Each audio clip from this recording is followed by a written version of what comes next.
সংগ্রামী উপস্থিতি, আসসালামু আলাইকুম ওয়া রাহমাতুল্লাহি ওয়া বারাকাতুহু। সকলে ভালো আছেন তো? আজকের এই নির্বাচনী জনসভার প্রধান অতিথি জননেতা জনাব আলহাজ হাফিজ ইব্রাহিম,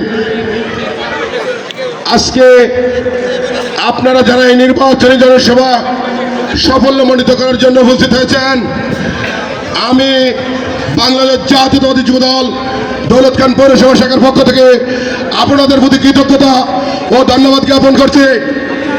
সংগ্রামী নেতৃবৃন্দ,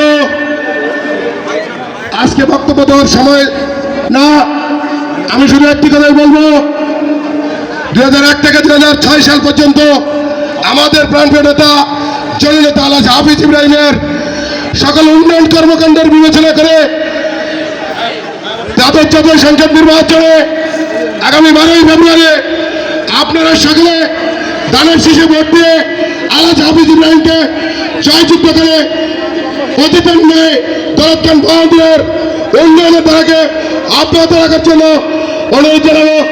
এই বলে আমি আমার বক্তব্য শেষ করতে, সবাই মিলে গর্বদেশ, সবার আগে বাংলাদেশ, বাংলাদেশ জিন্দাবাদ, বাংলাদেশ জাতীয়তাবাদী দল জিন্দাবাদ, তরুণের আগামী রাষ্ট্রনায়ক তারেক রহমান জিন্দাবাদ, শহীদ জিয়া অমর হোক, খালেদা জিয়া জান্নাতবাসী হোক, আলহাজ হাফিজ ইব্রাহিম জিন্দাবাদ, ব্যারিস্টার মারুফ ইব্রাহিম আকাশ জিন্দাবাদ।